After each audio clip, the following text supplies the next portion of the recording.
Welcome to the Explainer. Today, we're going to break down a really simple but honestly powerful way to take care of our most complex organ, the brain. It's a framework built on 4 key pillars, and you can start using it, well, right away. All right, so to really get this, we first need to understand the fundamental problem our brains are up against, like every single day. And it boils down to this. They are constantly, relentlessly working. Seriously, just think about it for a second. Has your brain ever truly rested? I mean, from the moment you wake up, all through your day, and even when you're deep asleep, does it ever just, switch off? Well, the answer is a big, resounding no. It just doesn't happen. You can think of your brain as the universe's most dedicated employee. I'm talking one that never, ever clocks out. It's not just managing your thoughts and memories, it's also coordinating every single heartbeat, every breath you take, even when you're completely knocked out. It is the ultimate 24/7 operation, no question. So, with that kind of nonstop workload, you gotta ask, how in the world can we support it? Well, there's this brilliantly simple concept from Thailand that gives us a guide. It's called the 4 Rs. And it's this really clever mnemonic built on 4 Thai words that all happen to start with the same sound. Okay, so these are the 4 pillars we're going to explore. We've got aharn, which is food. Then there's agad, or air. The third one is aram, which means emotion. And finally, ork gumlung lai, which is exercise. Each one of these is absolutely crucial for a healthy, high-performing brain. So, let's kick things off with the fuel. All right, our first or is aharn, or food. And listen, this is about so much more than just calories to get you through the day. We're talking about the literal building blocks for your thoughts. Now, here's a fascinating thing. Your brain has its own personal, super elite security system. It's called the blood-brain barrier. Think of it like a very, very picky bouncer at an exclusive club. Not everything you eat and drink gets a free pass to go in. Nature designed this thing perfectly to let the good stuff in, like key nutrients, and keep all the harmful riffraff out. So here's the catch. A poor diet can lead to these chronic conditions that basically start to wear down that security system. Take something like high blood pressure. Over time, it just hammers away at the tiny, delicate blood vessels in the brain. And what happens? That barrier, that bouncer, it starts to get leaky. It gets vulnerable. It's a stark reminder that what starts on our plate can directly mess with our brain's long-term health. Okay, let's move on to our second or, air. I mean, it's something we do thousands of times a day, completely on autopilot, right? Breathing.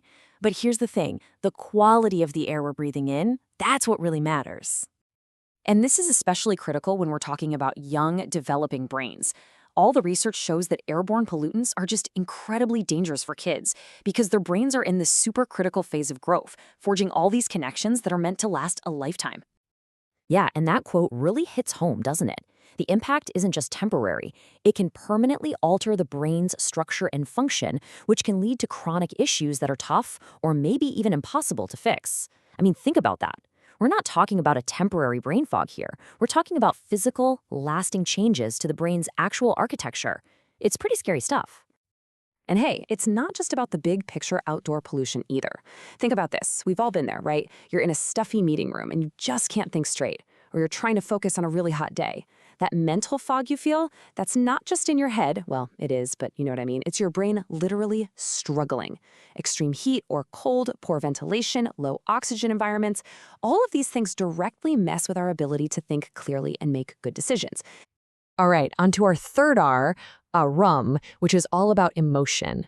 And this one explores that powerful and, let's be honest, totally undeniable link between how we feel and how we think. You know, it's really fascinating when you look at it this way. It's almost like our brain has 2 totally different operating modes. When you're in a good mood, a positive state, your brain just opens up. You're more creative, you can make sharp decisions. But the moment stress enters the picture, bam, the brain shifts gears. It starts shutting down those higher-level functions and just throws up all these mental blocks. It's a night and day difference. And here's the real danger. When that stress isn't just a bad day, but it becomes chronic, it's just always there, it stops being just a bad feeling. It becomes a corrosive physical state.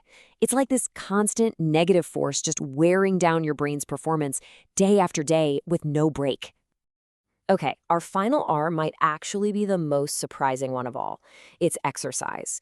And what we're about to see is how physical movement can literally awaken the brain's potential, actually rebuilding and strengthening it from the inside out. Pretty cool, right? So can exercise really create new brain cells? I mean, for a long time, this was a huge question in neuroscience. The common belief was that you were born with all the brain cells you were ever going to get, and that was it. But then, a really fascinating study with mice came along and gave us a very clear and honestly, a very hopeful answer. The experiment itself was pretty straightforward. The researchers had two groups of mice. Group 1 got a cage with a running wheel, so they could basically exercise whenever they felt like it. And Group 2, they just got a standard cage. No exercise equipment for them. And what they found was absolutely staggering.